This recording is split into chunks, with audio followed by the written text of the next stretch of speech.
오늘 성탄절을 앞두고 있기 때문에 사도행전 말씀을 살피지 않고 성탄과 관련된 요한복음 1장을 선택했습니다. 오늘 본문 14절 말씀에 보시면 말씀이 육신이 되어 우리 가운데 계셔서 그랬는데요. 이 말씀에 의지해서 말씀이 육신이 되신 예수님, 이런 제목으로 하나님 말씀을 증거하고 은혜 받고자 합니다. 말씀이 육신이 되신 예수님, 한번 따라서 합시다. 말씀이 육신이 되신 예수님. 예, 이건 우리가 늘 요한복음을 읽고 또 설교를 통해서 들어도 알 것 같으면서도 모르고 또 모르는 것 같으면서도 조금 알고 상당히 이해하기 어려운 본문이에요. 그리고 굉장히 또 중요한데요. 말씀이 육신이 되신 예수님. 이 육신이라고 하는 헬라 말은 살코스라고 하는데, 이 말은 다만 우리 육체만을 가리킨 게 아니고 우리 이 말하자면은 우리 인간의 몸과 마음, 심지어는 영혼까지 다 포함한 전 인격체를 의미합니다. 그러니까 예수님이 이 땅에 오시기 전에는 말씀으로 계신 거예요. 근데 그 말씀으로 계신 그 예수님이 이제 전 인격체인 육신을 입고 이 땅에 오신 것이고, 그분이 오신 그날이 바로 성탄절이고 우리의 죄를 구원하기 위해서 이 땅에 강탄하신 것입니다. 예수님의 생애 5대 사건을 들라고 하면 그 첫 번째가 바로 인카네이션, 즉 성육신을 가리키고요. 두 번째는 변화되심, 트랜스피규레이션. 세 번째는 십자가에 못 박히심, 크루시피케이션. 네 번째는 부활하심, 레저렉션. 다섯 번째는 승천하심, 어센션.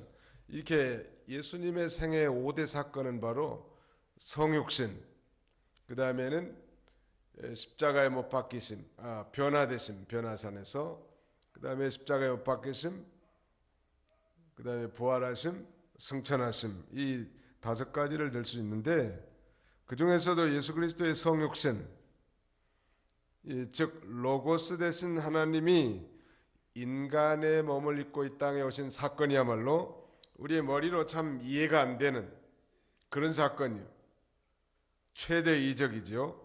그러나 말씀이신 하나님 인간의 몸을 입고 이 땅에 오셨단 말이에요. 그날이 곧 성탄절이에요. 우리가 이해가 안 되면 어떻게 하면 되겠죠? 믿으면 되는 거예요. 아니, 처녀가 잉태하여 아들을 낳는다. 아무리 저녁에 머리 싸매고 연구하고 철야 기도를 해도 그건 이해가 안 되는 거예요. 믿는 거예요. 하나님은 만능의 하나님이시니까 믿는 거죠. 오늘 본문 1절 보실까요? 태초에 말씀이 계셨다. 그 말씀이 하나님과 함께 계셨으니 그 말씀은 하나님이셨다. 여기 말씀이라고 하는 표현은 헬라어로 로고스라고 합니다. 한번 따라서 봅시다. 로고스. 예, 로고스란 말 정도는 도봉교회 성도들이라면 좀 알 수 있어야 돼. 로고스라는 말을 많이 쓰거든요. 로고스 신학교도 있고, 로고스라고 하는 그런 이 이름을 많이 사용해. 이 로고스라고 하는 이 헬라어를 사용하는데 말씀을 그렇게 표현하는 것입니다. 그러니까 이 로고스를 성자 하나님이신 예수 그리스도의 존재를 지칭하는 별명으로 사용하고 있는 거예요. 이 사도 요한이, 요한복음은 사도 요한이 기록한 이 복음서인데요. 특별히 마태, 마가, 누가하고는 대단히 차이가 있죠.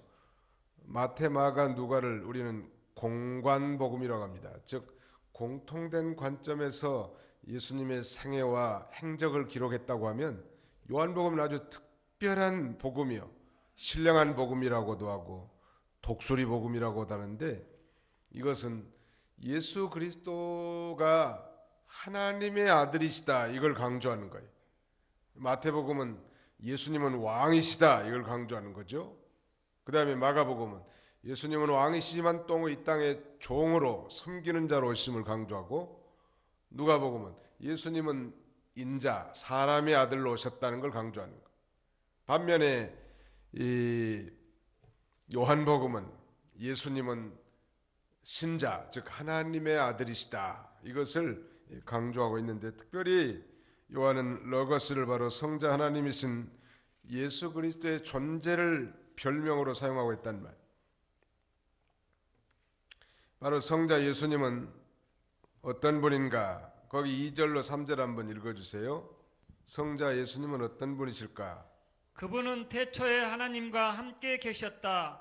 만물이 그분을 통하여 창조되었으며 창조된 것 중에 그분 없이 창조된 것은 하나도 없었다. 예, 예수님은 바로 영원하신 분이신데, 예수님은 이 땅에 인간의 몸을 입고 오기 전에에도 계신 거예요. 선제설이라고 합니다. 이 예수님이 이 땅에 인간의 몸을 입고 오기 전에도 계셨고, 특별히 오늘 본문의 요한은 예수님이 바로 창조자였음을 지금 증거하고 있죠. 그분은 태초에 하나님과 함께 계셨다. 만물이 그분을 통하여 창조되었으며 창조된 것 중에 그분 없이 창조된 것은 하나도 없었다. 즉 바로 예수 그리스도의 영원성과 함께 그분은 이 땅에 오시기 전에 벌써 창조자로서 성육신전에 활동을 하고 계셨음을 우리에게 말씀해 주시는 것입니다. 예수님이 바로 창조자신데, 그런데 바로 어느 날 하나님의 아들이신 로고스 되신 성자 예수님께서 우리가 살고 있는 이 시간, 곧 역사의 한 복판에 우리와 동일한 인간의 몸을 입으시고 이 땅에 인간이 되어서 오신 거예요. 그날이 무슨 날이에요? 그날이 무슨 날이에요? 성탄절이에요. 영원하신 분, 즉 시작도 없고 끝도 없는 무시무종의 영원하신 하나님이시고, 또 천지 만물을 창조하신 창조주 하나님께서 지금부터 2000년 전에 인간의 시간 안으로, 인간의 역사의 한 복판으로 들어오셨는데, 동정녀 마리아의 몸을 빌려서 완전한 전인격체를 가지고 이 땅에 오신 거예요. 그러니까 역사는 바로 예수님이 오신 이 기점으로 말미암아 BC와 AD로 갈라지잖아요. 기원 전과 기원 후. BC는 우리가 아는 대로 Before Christ, 그리스도 이전을 가리키고, AD, 우리가 요새 사용하는 AD는 아노 도미나이라고 하는 이 말은 우리 주님의 해로부터, 그런 말이니까 예수님 태어날 때부터 AD를 사용해요. 놀라운 것은 절의 스님도 BC와 AD를 사용하는데 예수님을 안 믿어. 예수님이 인간 역사의 한 복판에 오시는 그 순간을 기점으로 우리는 기원 전과 기원 후로 나누고, 안 믿는 많은 사람들도 BC와 AD를 사용하면서도 예수님을 하나님의 아들로 믿지 않는다는 말이에요. 바로 이 말씀이 육신이 되어서 이 땅에 오신 예수님, 즉 그게 바로 성육신 사건인데 성탄절이란 말. 이제 본론적으로 말씀이신 예수님이 왜 역사의 한순간, 지금부터 2000년 전에 육신을 입고 이 땅에 오셔야만 했을까요? 왜 예수님이 영원하신 하나님, 로고스이신 하나님께서 인간의 몸을 입고 이 역사의 한복판에 강탄하셔야만 했는가? 가장 중요한 거 한 가지를 먼저 살펴본다면 18절 같이 한번 읽읍시다. 18절 시작. 일찍이 아무도 하나님을 보지 못하였으나 아버지의 품속에 계신 독생하신 하나님께서 나타내 보이셨다. 이 말씀이신 예수님이, 즉 말씀이 육신이 되신 예수님이 바로 이 땅에 강탄하신 중요한 이 이유와 목적이 있다면 바로 인생에게 하나님을 나타내 주시기 위한 거예요. 거기 그랬잖아요. 하나님께서 나타내 보이셨다. 어떤 하나님인가? 아버지의 품속에 계신 독생하신 하나님께서, 즉 예수님께서 하나님 아버지를 나타내 보여주시기 위한 거예요. 예수님 이 땅에 오셨는가? 무슨 목적으로 오셨는가? 바로 보이지 않는 하나님, 영원하신 하나님이 어떤 분인지를 알 수도 없고 볼 수도 없는데 그 하나님이 어떤 분인가 우리 인생들에게 나타내 보여주시기 위해서 이 성자 예수님이 인간의 몸을 입고 이 땅에 오신 것입니다. 전 지금 말씀을 전하고 있는데요, 제가 말씀을 드리는 가장 중요한 이유는 제가 드린 이 말씀을 통해서 저의 생각, 즉 하나님의 뜻을 품은 저의 생각을 나타내고 있는 거예요. 바로 로고스는 말씀이라고 했죠. 이 로고스 대신 예수님께서 인간의 몸을 입고 이 땅에 오신 것은 하나님 아버지를, 즉 보이지 않고 볼 수 없는 하나님 아버지를 우리에게 나타내 보여주시기 위해서 오셨다는 것. 하나님은 영이시고 그러므로 범죄한 인간이 하나님을 알 수도 없고 볼 수도 없지 않습니까? 우리가 보지 못하고 알지 못하는 그 하나님을 볼 수 있고 알 수 있도록 하나님을 나타내고자, 하나님을 표현하고자 2000년 전에 예수님께서 인간의 몸을 입고 이 땅에 오신 것. 이 나타냄, 표현, 이걸 매니페스테이션이라고 하는데요, 하나님이, 즉 예수님을 보면 하나님이 어떤 분이신가를 어느 정도 알 수 있단 말이에요. 거기 18절 다시 한번 보실까요? 일찍이 아무도 하나님을 보지 못하였으나 아무도 하나님을 보지 못하였으나 아버지 품속에 계신 독생자 하나님께서, 즉 예수님께서 그 하나님을 나타내 보이셨다, 그런 말이에요. 사람이 낳은 자가 사람인 것처럼 하나님이 낳은 자도 하나님이신데, 그런 의미에서 예수님은 성령으로 잉태되어 마리아를 통해서 나오신 성자 하나님이시고, 성자 하나님으로서 성부 하나님이 어떤 분이신가를 우리에게 보여주신 거예요. 그 요한복음 이제 14장에 가보면 어느 날 예수님의 12 제자 가운데 빌립이라고 하는 제자가 예수님에게 질문합니다. 주님, 저에게 아버지를 보여주소서. 그러면 저희가 만족하겠습니다. 그 신방댕이다 보면 한 번만 하나님 보여주면 잘 믿겠다고 하는 사람들 많습니다. 한 번만 보여달, 수염이 달렸는지 하얀 옷을 입었는지 알 수는 없지만 하나님을 한 번만 보여주면 잘 믿겠다고 하는 분들, 그 생각 자체가 잘못된 거예요. 볼 수 없는 걸 보여달라고 하니 얼마나 답답하냐는 거예요. 근데 그 볼 수 없고 알 수 없는 하나님을 누가 나타내 보여주셨어요? 예수님이. 그래서 예수님이 빌립의 질문에 대해서 이렇게 말씀합니다. 빌립아, 내가 이렇게 오랫동안 너희와 함께 있었는데 너는 나를 알지 못하느냐?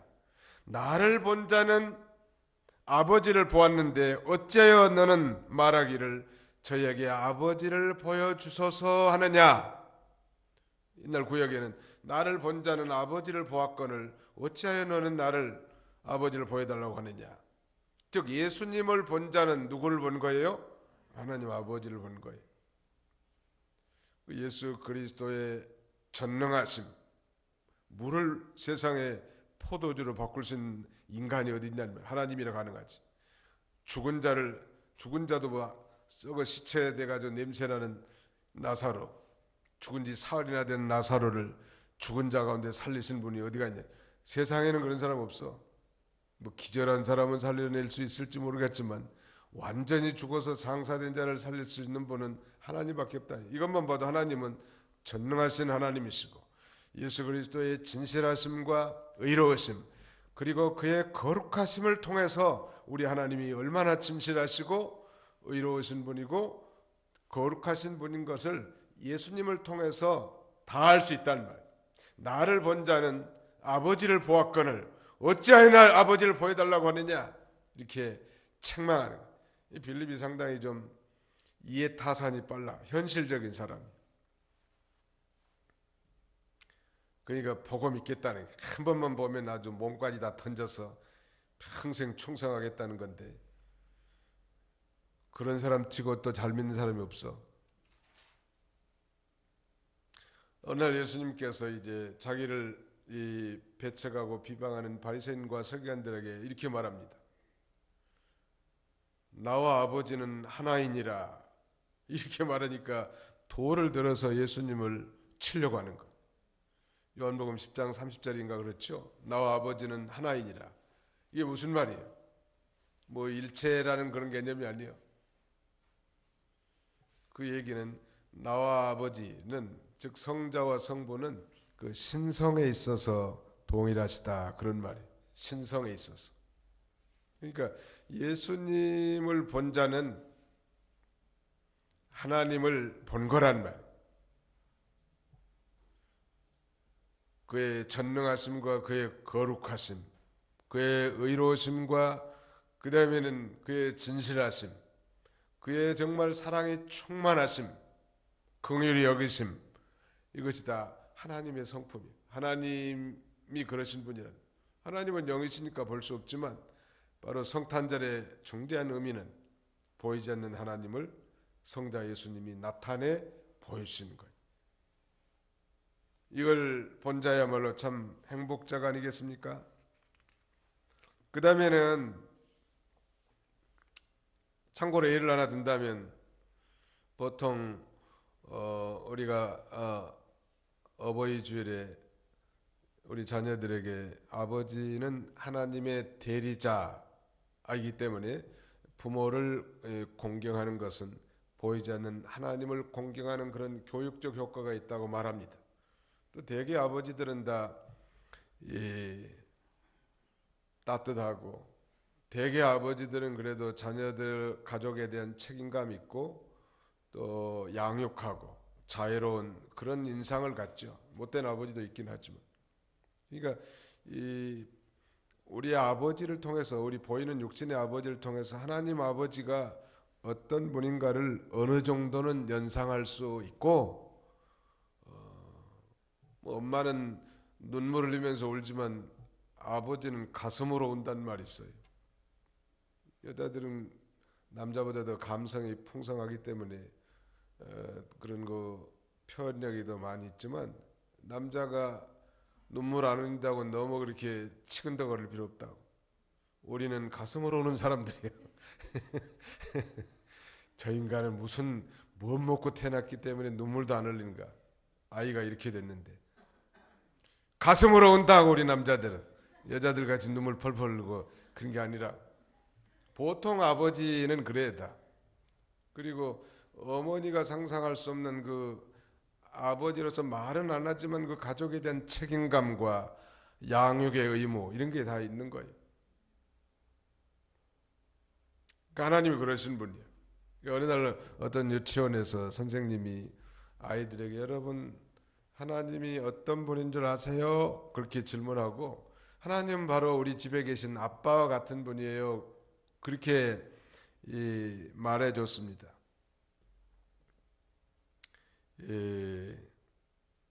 우리에게 무조건적으로 생명을 주시고 희생과 헌신으로 우리를 기르시고 보호해 주신 분이랍니다. 근데 선생님의 질문이 끝나자 한 어린 학생이 훌쩍훌쩍 울기 시작했다고 합니다. 그래서 선생님이 너는 왜 우니?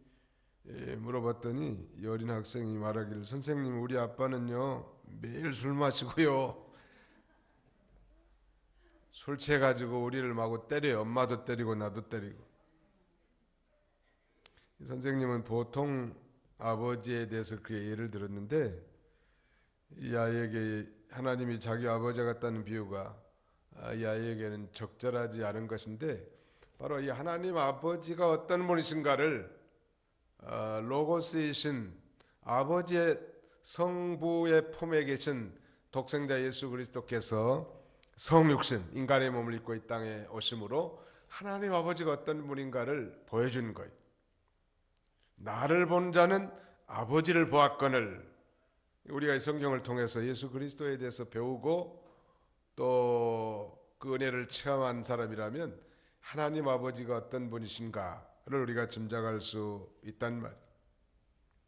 그 다음에 두 번째, 이 로고스이신 예수님께서 육신을 입고 이 땅에 강탄하신 중요한 목적은 하나님과 교통하게 하기 위한 거예요. 하나님과, 즉 범죄한 인간은 에덴 동산에서 아담이 범죄한 순간 하나님과 교통이 단절되지 않았습니까?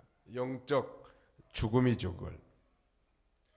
그런데 우리가 다 듣고 배운 대로 바로 예수님이 이제 성탄절에 오셔서 하나님과 원수됐던 인간 사이에 유일한 중보자가 되어서 이 범죄한 인간으로 하여금 원수됐던 하나님과 화목하게 하셨다는 거예요. 화목, 교통하게 하신 거예요. 예수님이 이 땅에 오신 성탄절의 중요한 의의 중에 하나는 이 하나님과 소통하고 하나님과 교통하게 하는 거예요. 이 로고스라고 하는 게 말씀이라고 했죠. 제가 지금 말씀을 드리고 있는데 이 말씀은 저와 여러분들 간에 교통이 되는 거예요. 말을 통해서 소통을 하고 교통이 되는 것처럼 로고스이신 예수님께서 인간의 몸을 입고 이 땅에 오신 것은 원수됐던 하나님과의 관계를 소통의 관계, 교통의 회복의 관계를 주시려고 이 땅에 오신 것입니다. 그것이 바로 인류를 대표해서 십자가에서 이제 화목제물이 되어 주셔서 우리 하나님과 맡겼던 담이 흘리고 다시 하나님과 인간이 연결되어서 교통하게 된 것이죠. 더 엄밀하게 말하면 죽었던 영혼이 살아나서 하나님과 이제 교통하게 됐단 말이에요. 그러므로 누구든지 이제 예수를 믿지 않는 자연인은 예수님을 믿고 죄사함을 받지 않고는 진정한 의미에서 하나님과의 소통, 하나님과의 교통이 불가능한 거죠. 나로 말미암지 않고는 아버지께로 올 자가 없느니라 그랬단 말이에요. 범죄한 인간이 하나님과의 영혼이 죽어서 단절되어 있는데 그 단절된 관계를 소통케 해주고 그 다음에 화목하게 해주려고 예수님이 이 성탄절에 오신 것입니다. 예수님을 단지 세계 4대 성인 정도로 인식해서는 결코 구원받을 수 없지요. 우리가 지난 주일에도 살펴본 것처럼 이슬람 사람들도 예수님을 중대한 5대 선지자 가운데 하나로 가르치고 배운다고 했죠.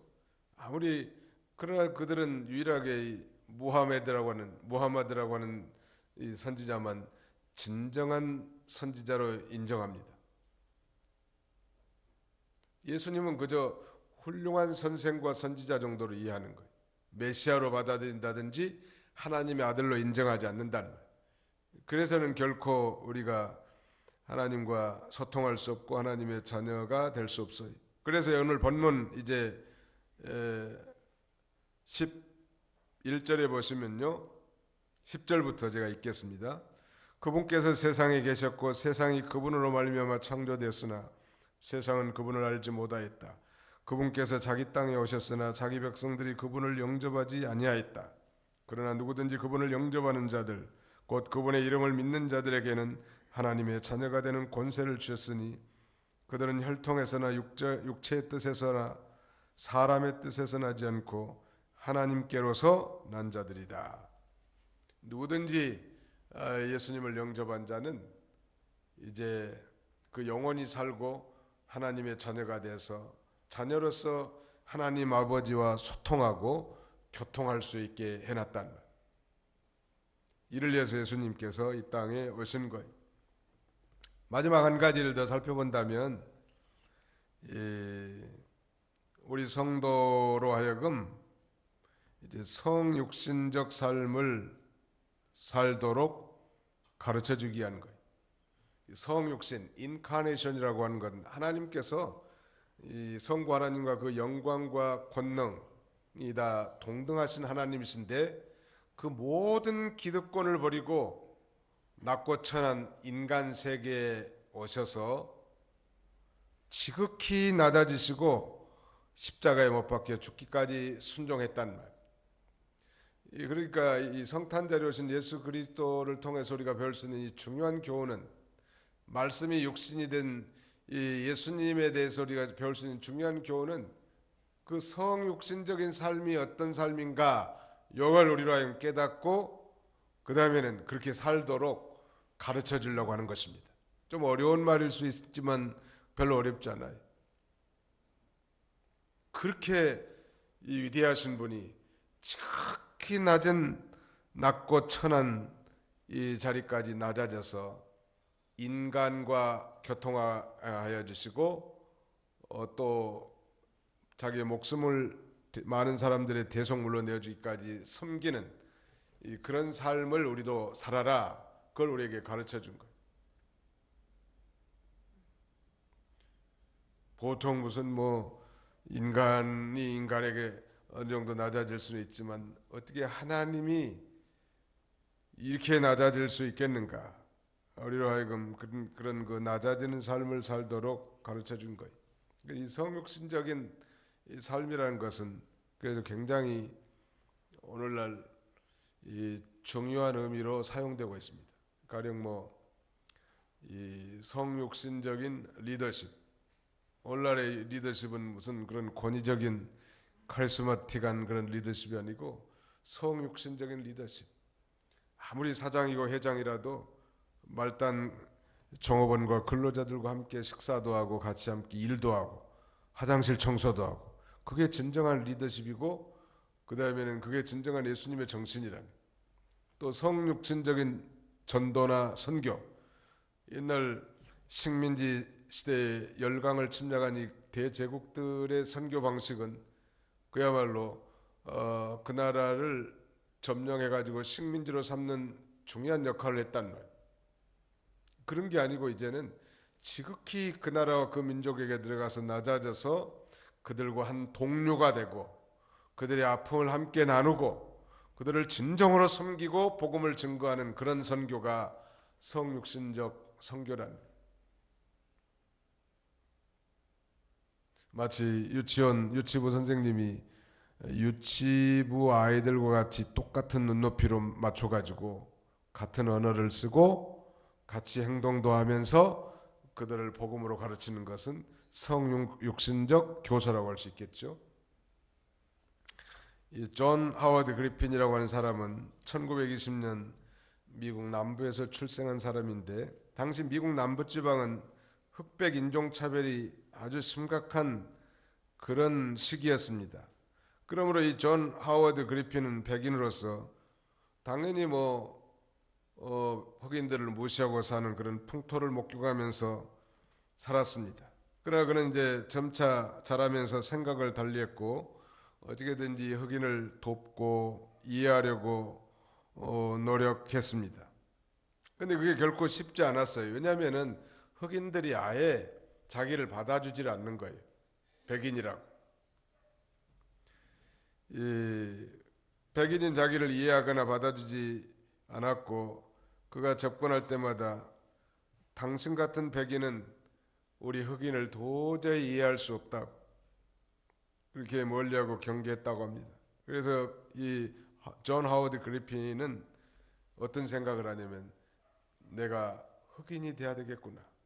내가 흑인이 되어야 저 흑인들이 나를 받아줄 수 있겠구나. 이런 생각을 하고 이제 약품과 염료 그리고 방사선을 이용해서 자신의 피부를 검게 만든 거예요. 마이클 잭슨은 자기가 인기를 얻으려고 흑인이면서 이 백인 수술을 많이 하지 않았습니까? 그런 목적이 아니라 이 존 하워드 그리핀이라고 하는 이 청년은 저 불쌍한 흑인들, 백인들에게 짓밟히고 노예 취급당하는 저들을 진정으로 이해하고 돕고자 하는 그런 마음으로 자기가 흑인이 되기로 결심하는 거예요. 온갖 이 나쁜 약품을 다 써가지고 피부를 망가뜨려서 흑인을 만드는 거예요. 머리도 짧게 짧고 깎고. 그리고 미국 남부에서 고된 삶을 살던 흑인 사회로 들어가서 그들의 삶을 체험하는 것. 이게 소위 이제 성육신적인 삶이라는 걸 지금 예를 들고 있습니다. 1959년 어느 날 이 일이 백인 사회에 알려졌습니다. 백인 사회에서는 그를 이단아처럼 여기고 그를 모형을 만들어서 불태우는 화형식을 치르기도 했다고 합니다. 이 모든 과정을 거친 다음에 이 존 하워드 이 그리핀은 자신의 경험을 나 같은 흑인 Black Like Me라고 하는 이 책을 출판합니다. 그리고 그의 책은 미국 교회와 지성인 사회를 아주 부끄럽게 만들었습니다. 그러나 이 그리핀에게 돌아온 대가는 혹독했습니다. 그는 자신의 피부를 검게 만드는 과정에서 사용했던 이 방사선의 영향으로 피부암을 앓았고 60살의 짧은 일기로 하나님 곁으로 돌아갔다는 것. 제가 지금 말씀드리고자 하는 요점은 백인의 그 기득권과 또 무시당하는 그 흑인 사회를 대조하면서 정말 어려움 당하고 핍박당하는 흑인을 돕고자 하는 마음으로 자신의 모든 기득권을 포기하고, 아니 자기의 피부를 검게 만들어서라도 저들이 나를 용납해주고 받아줄 수 있도록 그런 마음으로 낮은 자리에서 섬기는 것이 바로 성육신적 삶이란, 즉 그걸 좀 더 풀어서 해석하자면 우리로 하여금 이제는 하나님의 뜻을 따라 살도록 가르쳐주기 위해서 2000년 전에 예수님이 이 땅에 인간의 몸을 입고 오신 거예요. 우리가 잘 아는 대로 이 손양원 목사님 같은 분, 나병 환자촌에서 여수요양원에서 정말로 이 나병 환자들의 피고름을 빨고 아마 문둥병이 옮기진 않았는지 모르겠습니다. 그게 바로 이제 성육신적 목회라고 할 수 있겠죠. 예수님과 우리 인간하고 비교나 되겠습니까? 예수님은 하나님이시고 창조주시란 말, 영원 전부터 계신 그의 권능과 영광이 무한하신 분이신 하나님이신데, 그 로고스 되신 하나님이 이제 이 죄 많은 인간의 육체를 입고, 그분은 죄는 없으시지만 동정녀 마리아에게서 잉태돼 가지고 이 땅에 오신 것은 보이지 않는 영이신 하나님을 우리에게 나타내 보셨을 뿐만 아니라 죄로 말미암아 하나님과 원수됐던 우리를 하나님과 연결시키고 교통케 하고 소통하게 해주셨습니다. 그러나 무엇보다도 중요한 것은 이 성육신의 사건, 이 성탄절의 진정한 의미는 우리도 예수님처럼 낮아져서 핍박받고 고난받고 어려움 당한 자들과 동료가 돼서 그들을 섬기고 살도록 우리에게 가르쳐주는 거예요. 이제 불과 성탄절을 며칠 앞두고 우리가 이 성탄절의 의미가 마냥 캐롤송이나 부르고 랄랄라 하면서 즐기는 결코 아니에요. 우리가 신중한 그런 자세로 나는 정말 과연 예수 믿는 사람으로서 그런 생각이나 해봤겠는가 한번 되돌아보고 교만한 것들을 회개하고 욕심으로 살았던 것들을 좀 회개하고, 정말 우리 주님은 하나님이신데 모든 것을, 아니 자기 생명까지 다 내주시면서 우리를 사랑해 주셨단 말이에요. 왜? 우리도 그런 삶을 따라오게 하려고, 자신의 자취를 따라오게 하시려고 우리를 구원해 주신 거예요. 그죠? 구원받고 천당 가니까 좋다. 물론 좋죠, 당연히. 그러나 너무나 좋기 때문에, 이제 너무나 그 사랑이 크기 때문에 이제 우리 예수님과 같이 우리도 섬기는 거예요. 지극히 낮은 자리에서. 그것을 우리 주님이 가르쳐 주는 것입니다. 어떤 신학자는 교회를 일컬어서 제2의 성육신이다 라고 이렇게 불렀는데요, 교회와 우리 성도의 일상의 삶에서 아버지신 하나님과 그리스도이신 예수님을 나타내 보여줘야 하기 때문에 제2의 성육신이라고 말하는 것. 교회가 오늘날 손가락질 당하는 시대 아니에요. 예수 믿는 사람들이 더 욕심부리고 더 유격적이고 더 세상적이고 정욕적이라면 이건 뭔가 중대한 문제가 있는 거예요. 이 교회를 통해서, 즉 성도를 통해서 예수님이 보여져야 되고, 하나님은 잘 모르지만 저분을 보니까 하나님이 어떤 분인가를 알 수 있겠다라는 그런 영향력을 끼쳐야 되지 않겠습니까? 오늘 저와 여러분이 성육신의 공동체가 돼서 하나님의 뜻을 따라 우리 부르심에 충실하고자 한다면, 하나님께서 사람의 모습으로 이 땅에 오시기로 결심한 것처럼 우리 역시 자기를 비우고 종의 형체를 가지려는 결심을 해야 할 것입니다. 대접받는 거, 잘 사는 거, 그것이 우리의 목표는 아니에요. 그런 건 부수적인 거예요. 정말 나 같은 죄인을 구원해 주시기 위해서 영광의 주님이 인간의 몸을 입고 이 땅에 낮아지신 그 성육신의 예수님, 말씀이 육신이 되신 그 예수님을 통해서 내가 그 큰 사랑과 은혜를 입었으니 감히 그 흉내라도 좀 내는 거 아니겠습니까? 그 길을 걸어가야 되겠다. 그런 결단하는 그런 이 성탄절이 되어야 할 것입니다. 말씀으로 계신 하나님께서 사람이 되신다는 건 참 어떤 면에서든지 참 불가능한 일이지만 그 불가능한 그 일이 역사가 되면서 하나님은 자기 사랑을 우리에게 확증시켜줬고, 이 거칠고 메마른 세상을 감동시키는 길은 오직 이 불가능한 성육신적인 삶을 우리가 잘 감당할 때 가능한 거예요. 교회 안에서도 마찬가지. 왜 나만 봉사해야 됩니까? 왜 너무 힘듭니다 일이. 그건 벌써 하나님의 은혜가 식어진 시그널이. 왜? 우리는 벌써 하나님께 너무 큰 은혜와 사랑을 이미 받은 자예요. 사랑의 빚진 자고 복음의 빚진 자예요. 우리의 투정은 정말 배부른 투정이에요. 그저 감사가 너무 겨워가지고 그 사랑에 이끌려가는 거예요. 그리스도의 사랑이 나를 강권하시는도다. 그 사랑이 나를 끌고 가는 거예요. 너무 큰 사랑을 입었기 때문에 안 따라갈 수가 없어. 참으로 하나님의 구원의 은혜와 사랑을 깨달은 사람은 주님을 순종하지 않을 수가 없죠. 너무 큰 거니까. 그리스도의 사랑이 나를 강권하시는도다. 우리가 이 성탄절 앞두고 예수 그리스도의 성육신의 의미를 곰곰이 반추하면서 우리도 제2의 성육신된 교회의 한 공동체의 지체로서 우리를 통해서 하나님을 나타내 보여주고, 그래서 저들이 예수 그리스도를 통해서 하나님을 아버지로 섬기고 교통의 삶, 축복의 삶을 살게 할 뿐만 아니라 우리도 이제 실제 우리 주님과 같은 이런 성육신의 삶을 삶으로 하나님 앞에 영광 돌리는 그런 저와 여러분들이 다 되시기를 주님의 이름으로 축원합니다. 기도합시다. 살아계신 하나님 감사합니다. 성탄절을 앞두고 말씀이 육신이 되신 예수님에 대해서 우리가 말씀을 상고하게 하신 거 감사합니다.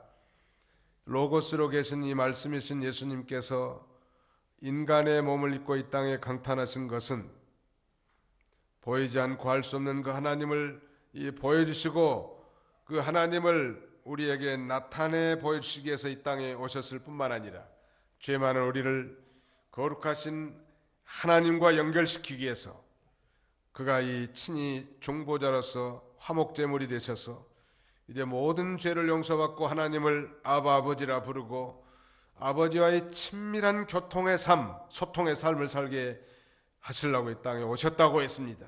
그러나 무엇보다도 중요한 것은 예수 그리스도의 성육신 사건은 오늘 우리도 예수님처럼 다른 사람을 섬기고 낮아져서 많은 사람들을 그리스도께로 인도하는 이 삶을 살게 하시려고 하신 줄 믿사오니, 이런 삶을 살지 못한 걸 우리가 회개하고 좀 더 우리 주님의 이 자치를 따라 살아가는 저희들이 다 되게 해 주시옵소서. 예수님의 이름으로 기도하옵나이다. 아멘.